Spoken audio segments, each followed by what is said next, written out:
Hi friends, எல்லோரும் எப்படி இருக்கீங்க?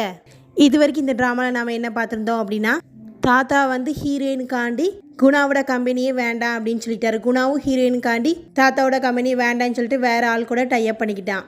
ஆனால் ஹீரோக்கு இது தெரியாததுனால லீசாட்ட வந்து குணாவை பற்றி நல்லபடியாக எடுத்து சொல்லி அவனுக்காண்டி நீங்கள் வந்து ஹெல்ப் பண்ணுங்க அப்படின்னு சொல்கிறான். ஆனால் அதுக்கப்புறமா தான் எல்லாருக்குமே தெரியுது லீசாவோட பையன்தான் குணான்ட்டு. லீசா வந்து அனௌன்ஸ்மெண்ட் எல்லாருக்கும் முன்னாடி கொடுத்துட்ருக்காங்க. அதுக்கப்புறம் என்ன நடக்குதுங்கிறத வாங்க நாம் இப்போ பார்ப்போம். லீசா வந்து சொல்லிட்டு இருக்கா, என் பையன் ரொம்பவே திறமையானவன், நான் வந்து அவனை இன்னுமே திறமையாக்குவேன், கண்டிப்பாக அவன் வந்து சூப்பர் ஸ்டாராக ஆவான், என்னோட பிஸ்னஸை அவன் தான் இனிமேல் பார்த்துக்கிற போகிறான், என்னோட சொத்து எல்லாத்துக்குமே அவன் மட்டும்தான் வாரிசு அப்படின்னு சொல்கிறாங்க. எல்லாருமே அதை பார்த்து சந்தோஷப்பட்டு கிளாப் பண்ணிட்டு இருக்காங்க. குணாவை தவிர குணா மட்டும் அமைதியாகவே நிற்கான். லீசா வந்து குணாவை வந்து பேசு அப்படின்னு சொல்லி கூப்பிடுறா. குணாவும் பேச வர, அதை பார்த்து லீசாக்கு ஒரே சந்தோஷமா இருக்கு. குணா வந்து பேசுறான், எல்லாருக்குமே வந்து தாய்மை ரொம்பவே முக்கியமானது, குழந்தைக்கு முக்கியமா தேவைப்படுறதே தாயோட அன்பு தான். அந்த குழந்தைக்கு அனுபடும் போது அந்த குழந்தை தனியா இருக்குன்னு ஃபீல் பண்ணும்போது அவங்களோட அம்மா தான் எப்போதுமே சேஃப்டியாக பார்த்துக்கிடுவாங்க. ஆனால் வந்து என்னோட அம்மா அப்படிலாம் கிடையாது, எல்லாத்துக்குமே ஆப்போசிட். எங்கள் அம்மாவோட சென்டிமெண்ட் வந்து என்னை கவலைப்பட வைக்கி, என்னை காயப்படுத்துது. அவங்க ரொம்பவே சுயநலவாதி. எனக்கு எப்போ தேவைப்பட்டாங்களோ அப்போ அவங்க இல்லை. எங்கள் அம்மா என் கூட இல்லைனாலும் பரவாயில்ல, என்னோட அப்பா வந்து என்னை நல்லா பார்த்துக்கிட்டாரு. அவர் சாக போக முன்னாடி கூட எனக்கு என்ன பிடிக்குமோ அது வாங்கி கொடுத்துட்டு தான் போனாரு அப்படின்னு சொல்லிட்டு லீசாவை பார்த்து சொல்கிறான். மேடம், நீங்கள் வந்து இப்போ சக்ஸஸ்ஃபுல்லாகவும் பணக்காரியாகவும் இருக்கீங்க, அதனால என் கையில் உங்கள் பணத்தை மொத்தமாக கொடுத்துட்டு நீங்கள் செஞ்சதெல்லாம் மறைஞ்சிரும் நினச்சிக்கிட்டீங்களோ? எங்கள் அப்பாவோட சாவுக்கு காரணமே நீங்கள் தான்.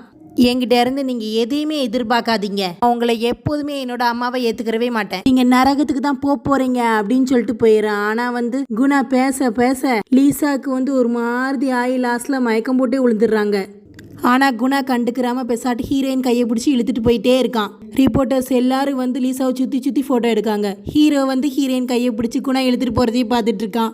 குணா ஹீரோயின் கையை பிடிச்சி இழுத்துட்டு போயிட்டு இருக்கும்போது பின்னாடியே பிங்கி ஓடி வந்து குணா குணான்னு சொல்லி கூப்பிட்ட உடனே, என்னாச்சு, நீ இங்கே இருக்க, நீ ஏன் இவ்வளோ மோசமாக இருக்க என்ன அப்படின்னு கேட்கும்போது லவர் வந்து சொல்கிறான், வா வா, அங்கே ஃப்ரெஞ்ச் பீப்புள் நிறைய பேர் இருக்காங்க, வந்து அவங்கள்ட்டலாம் என்னோட பிஸ்னஸ் பற்றி எக்ஸ்பிளைன் பண்ணு, வா வா அப்படின்னு சொல்லி கம்பல் பண்ணுறாரு. ஆனால் பிங்கி சொல்கிறேன், எனக்கு முடியவே இல்லை, ரொம்பவே ஃபீவரிஷாக இருக்குது அப்படின்னு சொல்லிட்டு இருக்கும்போது லவர் கண்டுக்கிறமா வா வா அப்படின்னு சொல்லி இழுத்தவன குணா தான் கையை பிடிச்சி நிறுத்துறான். அவ தான் சொல்கிறாள் அவளுக்கு முடியல, அவளை ஹாஸ்பிட்டல் கூட்டு போய் தொலைய வேண்டியதானே அப்படின்னு சொல்லி கத்துறான். லவர் சொல்கிறான், அவள் என்னோட லவர், நான் என்னன்னாலும் செய்வேன் அப்படின்ன உடனே ஆல்ரெடி குணாவே கோவமா இருக்கான். அவனை அடிச்சு போட்டு பெசாட்டு பிங்கியை கூட்டு போயிடுறான். பிங்கியை கொண்டு போய் அவள் வீட்டில் படுக்க வச்சிருக்கும் போது பிங்கி கேட்கா, உனக்கு லீசா தான் உங்கள் அம்மான்னு எப்போ தெரியும் அப்படின்னோடனே, எனக்கு முன்னாடியே தெரியும் அப்படின்னு சொன்ன உடனே, நீயே அதை என்கிட்ட சொல்லலை அப்படின்னு சொல்லி கேட்கா. அதை பற்றி சொல்கிறதுக்கு ஒன்றுமே இல்லை, அதான் நான் அவன்கிட்ட சொல்லலை, அவங்களுக்கு வயசாயிட்டு அவங்க சொல்கிறதெல்லாம் நீ செய்ய தானே செய்யலாம், அவங்களுக்கு ஒரு சான்ஸ் கொடுத்தா நீ என்ன குறைஞ்சா போயிடுவ அப்படின்னு சொல்லி கேட்கா. பிங்கி எனக்கு அவங்களோட மணி தேவையே கிடையாது அப்படின்னு சொல்லிடுறான். ஹீரோயின் வந்து பிங்கிக்கு தண்ணி கொண்டு வந்து கொடுக்கா.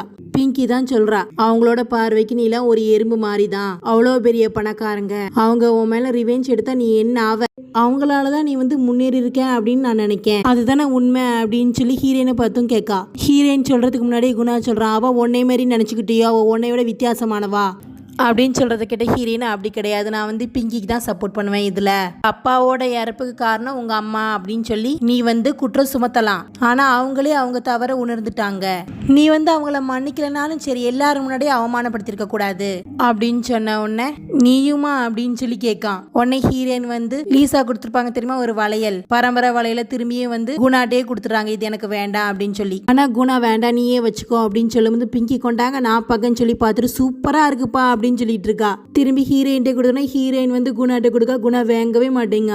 இந்த சைடு ட்ரிப்ஸ்லாம் லீசாக்கு ஏறிட்டு இருக்கு. அப்படியும் ஒர்க் பண்ணிட்டு இருந்த போது ஜாக்கி தான் வந்து சொல்றேன், டாக்டர்ஸ் வந்து உங்களை ரெஸ்ட் எடுக்க சொல்லியிருக்காங்க, நீங்க வந்து ரெஸ்ட் எடுங்க, அது மட்டும் இல்லாமல் நீங்க வந்து ஹேண்ட் ஓவர் பண்ணதுக்கு எல்லாத்துக்கும் ரெடி ஆயிக்கோங்க அப்படின்னு சொல்லி போர்டு மெம்பர்ஸ்லாம் சொல்றாங்க. அப்படின்னு சொன்ன உடனே, இப்போ நான் வந்து இன்னும் உயிரோட தானே இருக்கேன், எல்லாரும் எனக்கு வந்து இறுதி சடங்கே பண்ணிடுவீங்க போல இருக்கு, நான் எல்லாத்தையும் கரெக்டாக செஞ்சிருவேன், நீங்கள் எல்லாம் கவலைப்பட வேண்டாம், சரி குணாக்கு அடுத்து நீங்கள் என்ன செய்ய போறீங்க அப்படின்ன உடனே, ஈஸியான வழியை அவன் ஏற்றுக்கிற மாட்டேங்கிறான், அப்படின்னா அவனுக்கு கஷ்டமான வழியை தான் காட்டணும் அப்படின்னு சொல்கிறா. குணா கம்பெனியோட டாக்குமெண்ட்ல எனக்கு இப்போ வந்து சேரப்போகுது, ஆனால் வந்து அவன் உடம்புல ஓடுறது என்னோட ரத்தம் தான், அதனால் அவன் என்னைமாரி தான் இருப்பான், பெரிய பிளான்ஸ்லாம் வச்சுருப்பான், எல்லாத்தையும் நம்ம எதிர்கொள்ளணும்.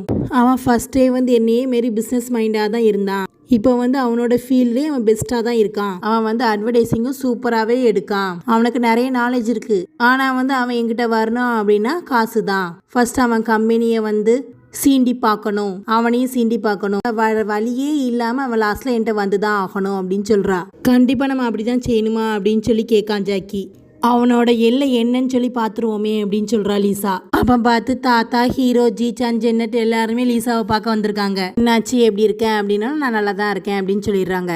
தாத்தா சொல்றாரு, நானும் ஜாக்கி எவ்வளவோ தடுத்து பார்த்தோம், இந்த விஷயம் வந்து பிரஸுக்கு தெரியக்கூடாதுன்ட்டு. ஆனா வந்து எப்படியோ லீக் ஆயிட்டு அப்படின்ன உடனே இல்ல, இந்த மாதிரி விஷயத்தெல்லாம் மறைக்கவே முடியாது. சரி, மக்கள்லாம் என்னை பார்த்து சிரிப்பாங்க, சிரிச்சிட்டு போட்டும். இதெல்லாம் வந்து எனக்கு வந்து ஃபர்ஸ்ட் டைம்லாம் கிடையாது, எத்தனையோ தடவை வாங்கியிருக்கேன், அவ்வளோதானே. நான் கஷ்டப்படுறதுக்கு காரணம் வந்து மீடியாலாம் கிடையாது. சரி, நீ வந்து கவலைப்படாத, கண்டிப்பாக உன் பையன் உன்ட்ட வருவான். அவன்கிட்ட நான் பேசி பார்த்தேன், அவன் ரொம்பவே தனித்திறமையாக தான் இருக்கான், அவன் உன்னைய சார்ந்து வாழணும்னு எதிர்பார்க்கவே மாட்டான் அப்படின்னு சொல்லி சொல்கிறாரு. கண்டிப்பாக நீங்கள் சொல்கிறதெல்லாம் உண்மைதான் அப்படின்னு சொல்லி லீசாவும் ஏற்றுக்கிறா. அடுத்த வாரம் நானும் ஹீரோவும் வந்து சுவிட்சர்லாந்துக்கே போகிறோம், உனக்கு ஏதாவது வேணும் அப்படின்னா ஜீச்சானியும் ரெனியும் நீ வந்து ஹெல்ப்புக்கு கூட்டுக்கோ அப்படின்னு சொல்லிட்டு டைம் ஆகிட்டு நீ வந்து ரெஸ்ட் எடு, நாங்கள் போயிட்டு வரோம் அப்படின்னு சொல்லி தாத்தா குடும்பத்தோட கிளம்பிடுறாரு. ஹீரோ வீட்டுக்கு ஹீரோவும் ஜீச்சானும் வந்திருக்காங்க. ஜீச்சான் சொல்கிறான், எப்பா இதெல்லாம் நடக்கும் நான் எதிர்பார்க்கவே இல்லைப்பா அப்படின்னு சொல்லிட்டு வரான். ஹீரோ ஒன்றுமே சொல்லாமல் நான் தூங்க போகிறேன் ஒன்று, என்னப்பா நீ மூஞ்ச தூக்கி வச்சிட்டு இருக்க அப்படின்னு சொல்லி கேட்கான். ஓ, நான் கண்டுபிடிச்சேன், உன்னோட ஹீரோயினை வந்து குணா கூட்டு போயிட்டாம்ல அதனால தானே அப்படின்னு சொல்லி கேட்கான். இல்லை, அவங்களுக்காண்டி நான் சந்தோஷம் தான் படுறேன் அப்படின்னு ஒன்று. யாரு நீ, உன்னைய பார்த்தா அப்படியா இருக்கு, உனக்கு நீயே போய் சொல்லிட்டு இருக்கப்பா, உன்னைய நீயே ஏமாத்திட்டு இருக்க. நீ வந்து எல்லா விஷயத்தையும் வந்து நீ ஹீரோயின்ட்ட சொன்னா கண்டிப்பா அவ வந்து ஏத்துக்குருவா, நான் எதையும் சொல்ல மாட்டேன் அப்படின்னு சொல்லிட்டு போயிடுறான். ஹீரோக்கு தூக்கமே வர மாட்டேங்குது, ஹீரோயின் நினைப்பாவே இருக்கு. அவன் ஒரு புக் வச்சிருப்பான் தெரியுமா, அதை எடுத்து பார்க்க அதுக்குள்ள ஹீரோயின் போட்டோவை எடுத்து பார்த்துட்டு இருக்கான். ஹீரோவால ஹீரோயினை விட்டும் கொடுக்க முடியல, என்ன செய்வான் அவனும். ஹீரோயின் வந்து லீசாவை பார்த்து அந்த வளையல கொடுக்க வந்திருக்கா. உடனே லீசா சொல்றான், என் பையன் தான் உன்னை அனுப்பி வச்சாலா அப்படின்னு. உடனே நான் வந்து வளையல கொடுக்க தான் வந்தேன் அப்படின்னு சொன்னோன்னு, ரொம்பவே நன்றி, என்னோட பையனை நீ ரொம்பவே நல்லா பார்த்துக்கிட்ட, அவனுக்கு உன்னை ரொம்பவே பிடிக்கும், உனக்கும் அவனை பிடிக்குமா அப்படின்னு சொல்லி கேட்கா. தேன் அமைதியா இருந்தானா, ஆமா உனக்கு ஹீரோ தானே பிடிக்கும், ஆனா வந்து விருப்பம் வந்து எல்லாருக்கும் ஒவ்வொரு மாதிரி இருக்கும், உனக்குள்ள மனசுல வந்து குணாக்கும் கொஞ்சம் இடம் இருக்கு அப்படித்தானே, நாங்க வந்து நல்ல ஃப்ரெண்ட்ஸ் மட்டும்தான் அப்படின்னு ஹீரோயின் சொல்லிடுறா. உனக்கு இப்பெல்லாம் தெரியாது, கொஞ்சம் வருஷம் கழிச்சு தான் உனக்கு வந்து புரியும். கண்டிப்பா ஹீரோ ரொம்பவே பெரிய ஆளு தான் குணாவை கம்பேர் பண்ணல, ஆனா குணாவாலையும் எல்லாமே முடியும். எப்படி ஹீரோ உன்னைய பாத்துக்கிட்டானோ அதை விட மேலா வந்து குணா உன்னைய பாத்துக்கிடுவான். எனக்கு குணா ஒரு வெல்விஷர் தான், அது மட்டும் இல்லாம நாங்க ரெண்டு நல்ல ஃப்ரெண்ட்ஸும் கூட, ஆனா வந்து அது லவ்லாம் கிடையாது அப்படின்னு சொல்லிடுறா. ஆனா ஹீரோ மேல இருக்கிறது உண்மையான லவ் அப்படின்னு சொல்லிடுறா. அதுக்கு லீசா சொல்கிறா, ஹீரோ வந்து பெரிய குடும்பத்தில் பிறந்ததுனால தான் இப்படி இருக்கா, மற்றபடிலாம் ஒன்றும் இல்லை அப்படின்ன ஒன்று, அப்படிலாம் கிடையாது, ஹீரோ சாதாரணமான ஆளாக இருந்தால் கூட பெரிய ஆளாக தான் வந்திருப்பான் அப்படின்னு சொல்லி சப்போர்ட் பண்ணுறா. பரவாயில்ல, குணாக்கு நல்ல டேஸ்ட் தான், உன்னை மாரி ஒரு நல்ல பொண்ணை பிடிச்சிருக்கான், எனக்கும் உன்னை ரொம்பவே பிடிச்சிருக்கு அப்படின்னு சொல்லிடுறாங்க.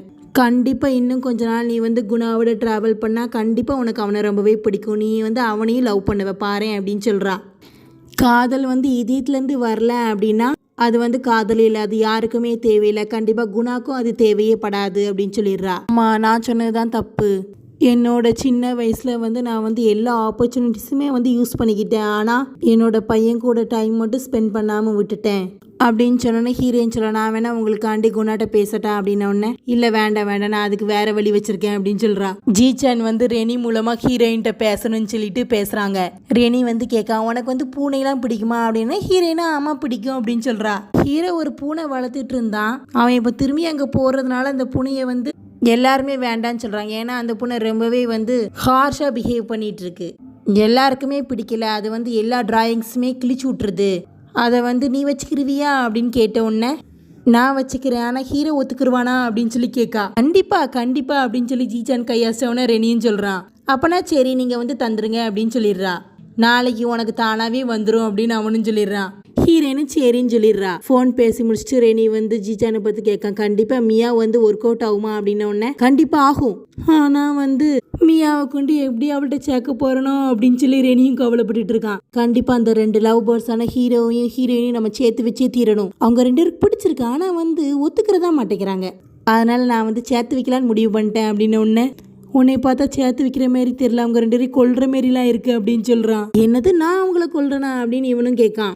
ஆமா, நம்ம வந்து ஹீரோ சைடு இருந்தா வந்து ஹீரோயினை காயப்படுத்துற மாரி இருக்கும், இல்லைன்னா ஹீரோயின் சைடு இருந்தா ஹீரோவை காயப்படுத்துற மாரி இருக்கும், ஆனா நான் எப்போதுமே ஹீரோ சைடு தான்ப்பா அப்படின்னு சொல்லிடுறான் ரெனி. யார் சைடில் இருந்தாலும் சரி அன்லக்கி ஹீரோ தான் அப்படின்னு சொல்லி ஜிசான் ரொம்பவே வருத்தப்படுறான். பூனையே இன்னும் வரல, ஆனால் ஹீரோயின் பூனைக்காண்டி திங்ஸ்லாம் வாங்குறாங்க, பூனையை எப்படி வளர்க்கணும்னு சொல்லி புக்லாம் படிக்காங்க. அதுக்கப்புறம் ஹீரோயின்ட்ட வந்து அந்த பூனையை வந்து ஹீரோட கசின் தான் வந்து கொடுக்க வர்றான். அவன் வந்து பூனை மட்டும் இல்லாமல் ஹீரோயினுக்கு வந்து சாக்லேட்டு ஸ்கார்ஃபு எல்லாமே கொடுக்கான். ஹீரோயின் சந்தோஷமா எல்லாத்தையும் வாங்கிட்டு ஆஃபீஸ்க்கு வந்துடுறாங்க.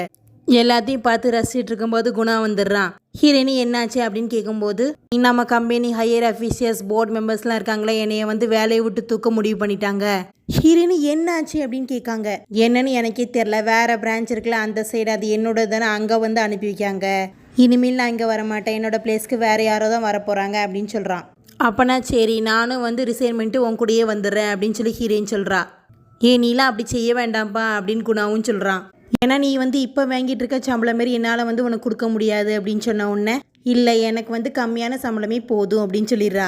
அப்போனா சரி நம்ம 2 பேரும் சேர்ந்து ஒர்க் பண்ணுவோம் அப்படின்னு சொல்லி அவனும் சொல்லிடுறான். எல்லாமே லீஸா பார்த்து வச்ச வேலை தான். ஹீரோ வந்து காரில் எங்கேயோ கிளம்பி போயிட்டுருக்கான். அப்போ எல்லாம் ஹீரோயினை பற்றியே யோசிச்சுட்டே போயிட்டுருக்கான். அப்போ பார்த்து ஹீரோயினும் குணா உட்காந்து சாப்பிட்டுட்டு இருக்காங்க. அதில் ஆல்ரெடி ஹீரோயினும் ஹீரோ உட்காந்து சாப்பிட்ருப்பாங்களா, அதெல்லாம் நினச்சி பார்க்கான். அதுக்கப்புறம் ஹீரோவால் தாங்கவே முடியல, அழுதுகிட்டே இருக்கான். ஹீரோயினை குணா கூட பார்க்கவே முடியல அவனால். ஹீரோ வந்து கிளம்பி போயிடுறான். குணா கேட்க, எப்போதும் நீ வந்து என் கூட பிஸ்னஸில் பார்ட்னராக இருப்பியா அப்படின்னு சொல்லி கேட்கும்போது, நான் மட்டும் இல்லை அப்படின்னு சொல்லி கிளாப் பண்ணி கூப்பிட்றா. குணாவோட அசிஸ்டன்ட் எல்லாருமே ஓடி வந்துடுறாங்க. குணா ரொம்பவே அவங்கள பார்த்துட்டு சந்தோஷப்படுறான். அவங்களாம் சொல்கிறாங்க, குணா உனக்கான்னு நாங்கள் வந்து இந்த வேலையை ரிசைன் பண்ணிட்டு உங்க கூட வர போகிறோம் அப்படின்னு சொல்கிறாங்க. ஏன்னா குணா அப்படி அவங்கள்ட்ட எல்லாருமே தங்கமாக நடந்துக்கிருவான், அதனால தான். அப்போ வந்து ஜிங்வனு ஓடி வரான். என்னையை விட்டுட்டீங்களே அப்படின்னு உடனே, ஏம்மா உன்னை யாராவது விடுவாளா அப்படின்னு சொல்கிறானுங்க. எப்பா இதுக்கெலாம் நான் தகுதியானவனா அப்படின்னு சொல்லி குணா கேட்கும்போது, கண்டிப்பாக நீங்கள் எல்லாருமே எவ்வளோ நல்லா நடத்தின, கண்டிப்பாக நாங்கள் எல்லாருமே உனக்கு மட்டும் தான் சப்போர்ட் பண்ணுவோம் அப்படின்னு சொல்கிறாங்க. இந்த சைடு ஹீரோவும் ஜிசானும் தான் பேசிகிட்டு இருக்காங்க. ஜிசான் வந்து குணாவுக்கு நடந்த எல்லாத்தையும் சொல்லிட்டு இருக்கான். எல்லாத்துக்கும் காரணம் லீசா தான் வந்து இப்போ குணாவை வந்து வேலையை விட்டு தூக்கி வேற இடத்துல மாற்றிருக்கா. எல்லாத்தையுமே வந்து அவள் தான் செய்கிறா, ஏன்னா திரும்பியும் குணா அவள்கிட்ட வரணும் அப்படின்னு சொல்லிட்டு.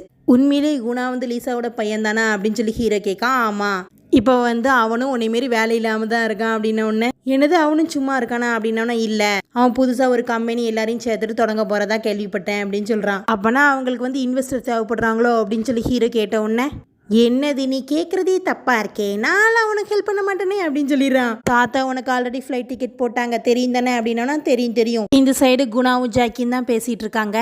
குணா வந்து ஜாக்கியை பிடிச்சி திட்டுறான். உங்களால தான் என்னை கம்பெனி விட்டு தூக்கிட்டாங்க, உங்களுக்கு இது பிடிச்சிருக்கா அப்படின்னு சொல்லி கேட்கான். நீங்கள் வந்து எல்லாரும் முன்னாடி வந்து உங்கள் அம்மாவை அவமானப்படுத்துறீங்க, தனியாக கூப்பிட்டு நீங்கள் பேசியிருக்கலாம், ஏன் அப்படி செஞ்சீங்க அப்படின்னு சொல்லும்போது, அது அவங்க செஞ்சது தானே நான் சொன்னேன், நான் ஒன்றும் பொய் ஒன்றும் சொல்லலையே அப்படின்னு குணாவும் தெனாவிட்ட சொல்கிறான். மேடம் உங்கள்கிட்ட சொன்ன மாதிரியே வந்து உங்களுக்கு 50 மில்லியன் கொடுத்துருக்காங்க அப்படின்னு செக் எடுத்து வைக்கான்.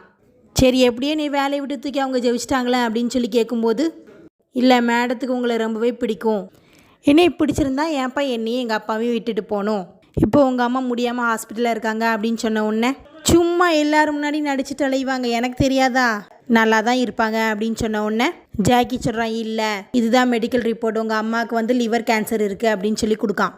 குணாவும் ரிப்போர்ட்டை வாங்கி பார்க்கான். ஜாக்கி சொல்கிறான், இந்த கேன்சருக்கு இங்கெல்லாம் ட்ரீட்மெண்ட் கிடையாது, அமெரிக்காவில் தான் இருக்குது, ஆனால் வந்து அமெரிக்காலையும் போனாலும் ரொம்ப நாளாக வாழ முடியாது, கொஞ்ச நாள் வாழ முடியும், அந்த ட்ரீட்மெண்ட் கூட எடுக்க அங்கே போக மாட்டேங்கிறாங்க, எதனால உனக்கு தெரியுமா, உனக்காக தான், உன்னோட மன்னிப்பை மட்டும்தான் எதிர்பார்த்து காத்துட்டு இருக்காங்க, நான் அவங்கள மன்னிக்கவே மாட்டேன், தேவையில்லாமல் உங்கள் டைமை வேஸ்ட் பண்ணாதீங்க அப்படின்னு சொல்லிடுறான்.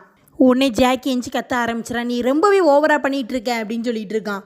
குணா காரில் போகும்போது லீசாவோட ரிப்போர்ட்டையும் அந்த லிவர் கேன்சரையும் நினச்சி பார்த்துட்டே போயிட்டுருக்கான். இந்த சைடு ஹீரோ வந்து ஹீரோயினை மீட் பண்ணணும்னு சொல்லி கூப்பிட்டுருக்கான். எதனாலன்னு பார்த்தா அவனோட பூனை மியா காண்டி.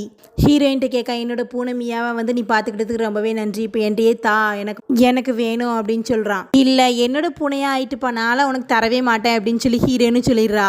அப்போ எனக்கு ஒரு 3 நாளாவது தாயேன் அப்படின்னு சொல்லி ஹீரோ கேட்கான். நான் தரவே மாட்டேன் அப்படின்னு சொல்கிறா. ஒரு 2 நாள் இல்லை 1 நாளாவது தாயேன் அப்படின்னு சொல்லி கேட்கான். ஹீரோயின் நான் தரவே மாட்டேன் அப்படின்னு சொன்ன உடனே, எனக்கு ரொம்பவே என் பூனையை பிடிக்கும் அப்படின்னு சொல்லி ஹீரோ பேச்சை கேட்டுட்டு, சரி உனக்கு 1 மணி நேரம் வேணா தாரேன் அப்படின்னு சொல்கிறா. ஒரு 2 மணி நேரமாவது தாயேம்மா அப்படின்னு சொல்லி ஹீரோ கேட்கான். சரி 2 மணி நேரம் தானே, நாளைக்கு என் வீட்டுக்கு 9 மணிக்கு வா அப்படின்னு சொல்லிடுறான். எப்படியோ ஜிசான் போட்ட பிளான் ஒர்க் அவுட் ஆகுது. ஹீரோயின் சொல்கிறா, எனக்கு இந்த ஸ்கார்ஃபை வந்து ரெனி கொடுத்துருக்கான், எப்படி இருக்குது அப்படின்னு சொன்ன உடனே, இது வந்து என்னோட கிராண்ட்மாவோடது அப்படின்னு சொல்லிட்டு போகிறான். ஹீரோயினும் வந்து அந்த ஸ்கார்ஃபை பார்த்து ரசிச்சுட்டே இருக்கா. இந்த சைடு வந்து ஜிங்வெனுக்கு பர்த்டே, அதனால ஜிசான் வந்து ஜிங்வெனை கூப்பிட்டு போய் ஒரு கிஃப்ட் கொடுக்கான். ஜிசான் வந்து கையாலேயே ஸ்கார்ஃப் செஞ்சுருக்கான், அதை தான் கொடுக்கான். இது எப்படி இருக்குது அப்படின்னு சொல்லி ஜிங்வென்ட்ட கேட்ட உடனே, இதை நான் என்னனாலும் செய்யலாமா, நீ ஒன்றும் கேட்க மாட்டியா அப்படின்னு சொல்லி கேட்டோன்னா நான் ஒன்றுமே கேட்க மாட்டேப்பா அப்படின்னு சொல்லிடுறான். உடனே அங்கே ஒரு பிச்சைக்காரர் இருக்காரு, அவருக்கு போய் பொருத்தி விட்டுறா. இது நீங்களே வச்சுக்கோங்க அப்படின்ன உடனே ஜீச்சானுக்கு கோவம் வந்துட்டு, நானே என் கையால் செஞ்சேன், நீ ஏன் இப்படி செய்கிற அப்படின்னு சொல்லி கோவப்பட்டு போயிடுறான். ஐயோ அங்கிள் அங்கிள் எனக்கு அதை திருப்பி தந்துருங்க அப்படின்னு சொல்லி கேட்கா. நான்லாம் தரமாட்டேன், எனக்கு நீ வந்து 500 யான் தந்தா மட்டும்தான் தருவேன் அப்படின்னு சொல்லி கேட்காரு. இது நான் தானே உங்களுக்கு தந்தேன், நீங்கள் ஏன் அதை திருப்பி தர மறுக்கீங்க அப்படின்னா உடனே இல்லை இப்போ இது என்னோடதாயிட்டு அப்படின்னு சொல்கிறாரு. உடனே ஜிங்வனு வேற வழி இல்லாமல் 500 யானை கொடுத்துட்டு வாங்கிட்டு ஜீச்சான் பின்னாடியே ஓடுறா. ஜீச்சான்ட்டே அந்த ஸ்கார்ஃபை திருப்பி கொடுத்தோன்னே இதெல்லாம் நான் தொடவே மாட்டேன், அது பெக்கர்ட்ட போய் நீ போட்ட அப்படின்ன உடனே ஜிங்வன் வேற வழி இல்லாமல் அவளே போட்டுக்கிறா. அதுக்கப்புறம் ஜிங்வன் வந்து எதை எடுத்துடுக்கா. உடனே ஜீச்சான் சொல்கிறேன், என்னது லவ் லெட்டரா அப்படின்னு சொல்லி வாய் பழக்கம். பார்த்தா வந்து ரிலீவிங் லெட்டர் தான் கொடுத்துருக்கா. என்னாச்சு, நீ தான் வந்து சம்பளம் அதிகமாக தந்தா இருக்குன்னு சொன்னியே, நீ இப்போ ஏன் வேலையை விட்டு போகிற அப்படின்னு சொல்லி கேட்கான். குணா ரொம்பவே பெரிய பிரச்சனையில் இருக்கான். அவனை வந்து வேலையை விட்டு தூக்கிட்டாங்க. அதனால அவனே வந்து ஒரு கம்பெனி புதுசாக ஸ்டார்ட் பண்ண போகிறான். அதில் நாங்களாம் ஃப்ரெண்ட்ஸ்லாம் சேர்ந்து தான் அவனுக்கு கை கொடுக்க போகிறோம். ஏமா நீ என்ன ஹீரோவா, உனக்கு அவனுக்கு மட்டும் தான் நீ தேவையா, எனக்கும் தான் நீ தேவை, உங்கள்கிட்ட ஒர்க் பண்ணுறது ரொம்பவே கஷ்டமாக இருக்குப்பா அப்படின்னு சொல்கிறத கேட்ட உடனே ஜீச்சான் சொல்கிறான், ஏமா நான் உங்ககிட்ட மட்டும் தான் இறங்கி வேலை செய்கிறேன் அப்படின்னு சொன்ன உடனே ஜிங்வன் சொல்கிறா, உன்னை நான் கல்யாணமே பண்ணால் கூட உங்ககிட்ட நான் வாழவே மாட்டேன்ப்பா அப்படின்னு சொல்லி ஓடிடுறா.